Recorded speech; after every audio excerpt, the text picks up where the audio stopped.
Hello' guys, কি খবৰ? আশা কৰিছোঁ আপুনি সকলোৱে ভালে আছে, কুশলে আছে। আজি 9 ডিচেম্বৰ, সেই আজিৰ দিনটো মোৰ বাবে বহুত স্পেচিয়েল, বহুত গুৰুত্বপূৰ্ণ দিন। কাৰণ আজি এই দিনটোতে মই জন্মগ্ৰহণ কৰিছোঁ। অৰ্থাৎ 1991 চনৰ 9 ডিচেম্বৰত মোৰ জন্ম হৈছিল।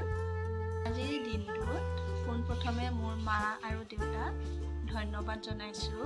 কাৰণ তেওঁলোকৰ বাবেই মই এই পৃথিৱীখন দেখিবলৈ সুযোগ পালোঁ। সেয়ে মোক এই পৃথিৱীত অনাৰ বাবে মা দেউতাক ধন্যবাদ জনাইছোঁ। আৰু জন্মদিন বুলি বিশেষ আমি সৰুৰ পৰা একো পালন কৰি অহা নাই। জন্মদিন বুলিলে আমি গোঁসাই ঘৰতে চাকি বন্তি জ্বলাওঁ, মাহ প্ৰসাদ দিওঁ, সেইদৰেই আমাৰ উদযাপন হয়। আজিৰ দিনটো মোৰ বাবে যিদৰে স্পেচিয়েল, সেইদৰে সকলোৰে জন্মদিন সকলোৰে বাবে স্পেচিয়েল, নহয় জানো? মই 5:30 বজাত উঠি ৰুম চুম চফা কৰি গা পা ধুই চাকি বন্তি জ্বলাই এয়া এতিয়া কলেজলৈ নিবলৈ কিবা কিবি বনাইছোঁ। আৰু কি বনাইছোঁ চাওকচোন।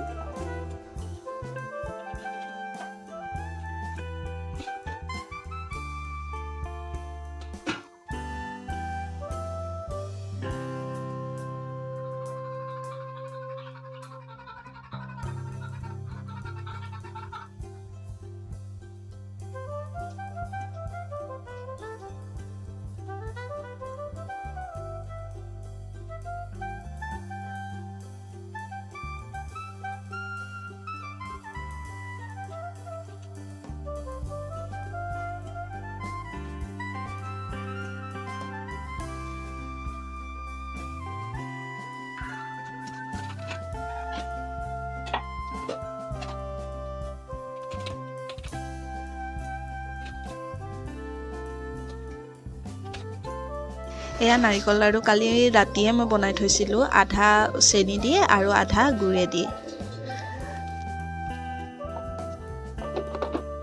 ভাপত দিয়া পিঠা ৰেডি হৈ গ'ল। এতিয়া গাখীৰ উতলাই আছোঁ। তাত দিছোঁ ইলাচি, তেজপাত, কাজু বাদাম, এইদৰে অলপমান ভাঙি লৈছোঁ। তাৰপিছত এয়া ঢালি দিলোঁ কাজু বাদাম আৰু অকণমান নাৰিকল দি দিছোঁ। পৰিমাণ অনুসৰি চেনি দি তাৰপাছত ভাপত দিয়া পিঠাখিনি এইদৰে এটা এটাকৈ গাখীৰত দি দিলোঁ। তাৰপাছত অকণমান ডাঠ হোৱাৰ পিছত গেছৰ ফ্লেম অফ কৰি দিলোঁ। এতিয়া মটৰ পনীৰ বনাম। সেই তেলত দিছোঁ তেজপাত, আদা নহৰু পিঁয়াজৰ পেষ্ট আৰু কাটি থোৱা পিঁয়াজ আৰু বিলাহী। তাৰপাছত এয়া মছলা কালি ৰাতিয়ে শুকান কেৰাহীত ভাজি মই খুন্দি থৈছিলোঁ। আৰু ইয়াত আছে গোটা জিৰা, শুকান জলকীয়া, জালুক আৰু গৰম মছলা। এই মছলাখিনি অকণমান এতিয়া তেলত দিম আৰু বাকীখিনি চব্জিখিনি হোৱাৰ আগে আগে দিম। মছলাখিনি দিয়াৰ পাছত নিমখ হালধি দি বিলাহীখিনি সিজালৈকে লৰাই থাকিম।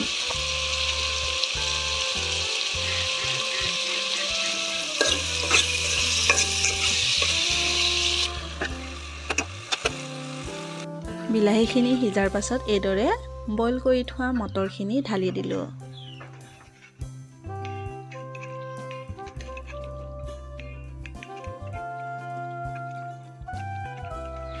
এতিয়া পনীৰখিনি ঢালি দিলোঁ আৰু অলপ সিজাৰ পাছত তাত খুন্দি থোৱা মছলাখিনি ঢালি দিলোঁ আৰু অৱশেষত ধনিয়া পাত দি অলপ পাছতে গেছৰ ফ্লেম অফ কৰি দিলোঁ।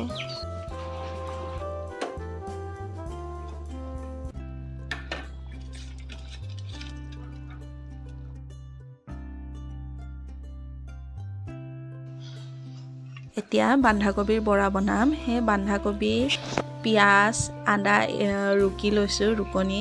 তাৰপাছত সোৱাদ অনুসৰি নিমখ, জোখমতে হালধি, জিৰা গুড়ি, জলকীয়া গুড়ি আৰু টমেটো কেচাপ দি ভালদৰে মিহলাই ল'লোঁ মিশ্ৰণখিনি।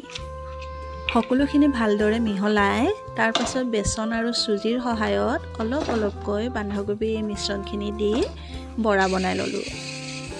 পাকঘৰত লুচি পুৰি চব্জি বনাই থাকোঁতে মোৰ 10:30 বাজিলে। সেয়ে লৰালৰিকৈ কলেজলৈ গ'লোঁ।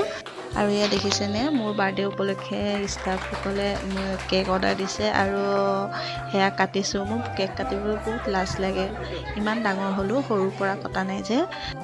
জন্মদিনৰ এই মধুৰ ক্ষণটো সদায় মোৰ স্মৃতিত সজীৱ হৈ থাকিব।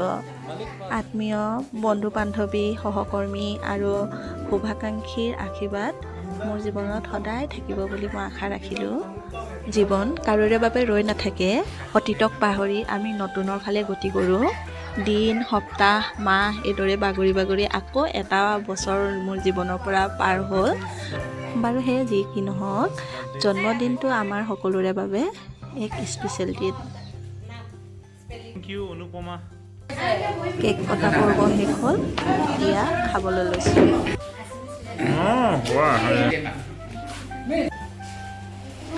অনুপমাৰ বাৰ্থডে পাৰ্টি চাহ এইটো কি পুৰি, লুচি পুৰি হ'ব আজি দেই। আৰু কোনে বিলাব এতিয়া আমাৰ মৰমৰ দিলীপ ডাঙৰীয়া আৰু খৰচিং ছাৰ আৰু অঞ্জলি মেম, লগতে আমাৰ বুদ্ধ ডাঙৰীয়া, বিজয় ছাৰ আৰু খোৱা আৰম্ভ কৰিছে আমাৰ মিৰলং ছাৰ, আমাৰ ষ্টাফৰ মাজত চবতকৈ ক্ষীণ।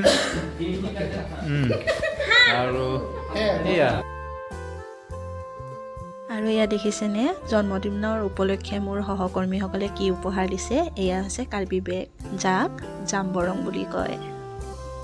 আৰু শেষত জন্মদিনৰ উপলক্ষে কলেজত উঠা কেইখনমান ফটো দিলোঁ। আপোনালোকে মোৰ এই ভিডিঅ'টো কেনে পালে বাৰু কমেণ্ট কৰি জনাবচোন। যদি ভাল পাইছে লাইক কৰিব আৰু আগলৈ নতুন নতুন ভিডিঅ' পাবলৈ মোৰ এই চেনেলটি ছাবস্ক্ৰাইব কৰি দিব। ধন্যবাদ।